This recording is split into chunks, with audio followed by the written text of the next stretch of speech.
Madam, ಪೆಹಲ್ಗಾವ್ attack ಆದ ನಂತರ ಇವತ್ತು ಕಾಂಗ್ರೆಸ್ ಪಕ್ಷದ ವತಿಯಿಂದ ಒಂದು ಕಡೆ ಮೌನಾಚರಣೆ, ಇನ್ನೊಂದು ಕಡೆ ಸರ್ಕಾರದ ವಿರುದ್ಧ ಬೇಸರ ಎಲ್ಲವನ್ನ ಹೊರ ಹಾಕಲಾಗ್ತದೆ, ಏನು ಹೇಳ್ತೀರಿ ಸರ್? ನಾವು ಎಲ್ಲರೂ ಸಹ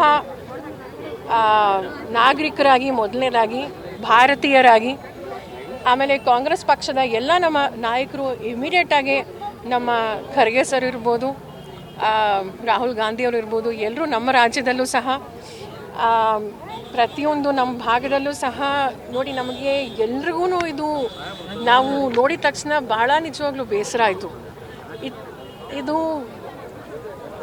ನಿಜವಾಗ್ಲೂ ಇಷ್ಟು ಕ್ರೂರವಾಗಿ ಅಮಾಯಕರನ್ನ ಸಾಯಿಸಿರೋದು ಖಂಡನೀಯ. ಆಮೇಲೆ ಈ ಥರ ಘಟನೆಗಳು ನಡಿಬಾರ್ದಿತ್ತು. ಇದು ಬಾರ್ಡರಲ್ಲ, LOC ಅಲ್ಲ, ಒಳಗಡೆ ಟೂರಿಸ್ಟು 27 ಜನ, 3 ಜನ ನಮ್ಮ ರಾಜ್ಯದಿಂದನೇ, ಪಾಪ ಯುವಕರು ಒಬ್ಬರು, ಅವರು ನನ್ನ ಬ್ಯಾಚ್ಮೇಟೆ, BIT ಕಾಲೇಜಲ್ಲಿ ಓದಿದ್ದು, ಭರತ್ ಭೂಷಣ್ ಅಂತವರು. ಇವರಿಗೆ ಗೊತ್ತಿದ್ರೆ ಈ ರೀತಿ ನಮಗೆ ಸೆಕ್ಯೂರಿಟಿ ಇರಲ್ಲ, ಈ ರೀತಿ ಆಗತ್ತೆ ಅಂದರೆ ಹೋಗ್ತಾ ಇದ್ರ? ಇಲ್ಲ.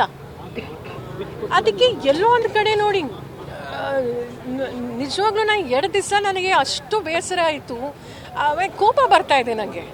ಎಷ್ಟು ನಾನು ನಿಜವಾಗ್ಲೂ ಎಲ್ಲರೂ ಹತ್ತು ಸಾಕಾಯಿತು. ಅದಾದಮೇಲೆ ನಾವು ನಿಜವಾಗ್ಲೂ ಈಗ ಯಾಕೆ ಈ ರೀತಿ ಘಟನೆಗಳು ನಡೀತಾ ಇದೆ?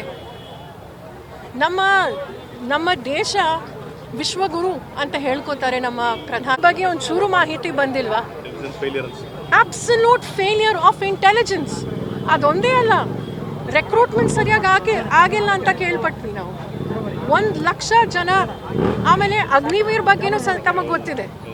4 ವರ್ಷ ಆದಮೇಲೆ ಅವ್ರಿಗೆ ಏನಿಲ್ಲ, ಪೆನ್ಷನ್ ಇಲ್ಲ, ಏನಿಲ್ಲ, ಸತ್ತೋದ್ರೆ ಅವ್ರಿಗೆ ಈ ರೀತಿ ಅವರು ನಿಜವಾಗ್ಲೂ ಏನೋ ಉಳಿತಾಯ ಮಾಡೋಕ್ಕೆ ಹೋಗ್ಬಿಟ್ಟು ನಮ್ಮ ಅಮಾಯಕರು, ನಮ್ಮ ಸಹೋದರರು ಈ ರೀತಿ ಸತ್ತಿದಾರಲ್ಲ, ಸಾಯಿಸಿದಾರಲ್ಲ, ಏನು ಹೇಳೋದು ಅಂತ ನನಗೆ ಗೊತ್ತಾಗ್ತಾ ಇಲ್ಲ.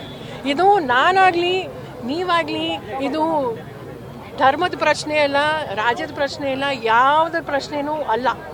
ನಾವು ನಿಜವಾಗ್ಲೂ ಪ್ರತಿಯೊಬ್ಬರಿಗೂ ನಮಗೆ ಮನುಷ್ಯತ್ವ ಇದ್ದರೆ, ನಾನಾಗಲಿ, ನಮ್ಮ ಪಕ್ಷ ಆಗಿರಲಿ, ನೀವಾಗಲಿ, ಮಾಧ್ಯಮದವರಾಗಿರಲಿ, ನಾವು ಕರೆಕ್ಟಾಗಿ ಪ್ರಶ್ನೆಗಳು ಕೇಳಲಿಲ್ಲ, ನಾವು ಯಾರು ಜವಾಬ್ದಾರಿ ಇದ್ದಾರೋ ಯಾರೇ ಆಗಿರಲಿ, ಕೇಂದ್ರ ಮಂತ್ರಿ ಆಗಿರಲಿ, ಪ್ರಧಾನಮಂತ್ರಿ ಆಗಿರಲಿ, ಡಿಫೆನ್ಸ್ ಮಿನಿಸ್ಟರ್ ಆಗಿರಲಿ, ಹೋಮ್ ಮಿನಿಸ್ಟರ್ ಆಗಿರಲಿ, ಅಲ್ಲಿ NSA ಆಗಿರಲಿ, ಅವು ನಿಜವಾಗ್ಲೂ ನಾವಿದು ತನಿಖೆ ಮಾಡಿ ಮುಂದೆ ಈ ಥರ ಘಟನೆಗಳು ಆಗದಿರ ನಾವು ನೋಡ್ಕೋಬೇಕು. ನಾವು ಪ್ರಶ್ನೆಗಳು ಕೇಳಲಿಲ್ಲ ಅಂದರೆ ನಾವು ಜವಾಬ್ದಾರಿ. ಮುಂದೆ ನಾವಾಗಿರ್ಬೋದು, ನಮ್ಮ ಅಣ್ಣ ಆಗಿರ್ಬೋದು, ಸಹೋದರ ಆಗಿರ್ಬೋದು. ಅದಕ್ಕೆ ನಾನು ದಯವಿಟ್ಟು ಪ್ರತಿಯೊಬ್ಬರಿಗೂ ಕೈ ಮುಗನ್ನ ಕೇಳ್ಕೊತೀನಿ, ದಯವಿಟ್ಟು ದ್ವೇಷನ ಬಿಡಿ. It's a national security terrorism issue. ನಾನೇನಾದರೂ ತಪ್ಪು ಮಾಡಿದ್ರೆ ಹೆಣ್ಮಕ್ಳು ತಪ್ಪು ಮಾಡಿದ್ರು ಅಂತ ಹೇಳ್ತೀರಾ? ರೆಡ್ಡಿಗಳು ತಪ್ಪು ಮಾಡಿದ್ರು ಅಂತ ಹೇಳ್ತೀರಾ? ಯಾರಾದರೂ ಒಬ್ಬರು ಬ್ರಾಹ್ಮಣರೆಲ್ಲರೂ ಮಾಡಿದ್ರೆ ಎಲ್ಲ ಬ್ರಾಹ್ಮಣರು ಕೆಟ್ಟವರು ಅಂತ ಹೇಳ್ತೀರಾ? ಇಲ್ಲ. ಅದಕ್ಕೆ ದಯವಿಟ್ಟು ಧರ್ಮನ ನಿಮ್ಮ ರಾಜಕೀಯಕ್ಕೋಸ್ಕರ, ನಿಮ್ಮ ಎಲೆಕ್ಷನ್ಗೋಸ್ಕರ ಬಳಸ್ಕೋಬೇಡಿ. ಇದು ನಮ್ಮ ಭವಿಷ್ಯದ ಪ್ರಶ್ನೆ. ಧನ್ಯವಾದಗಳು.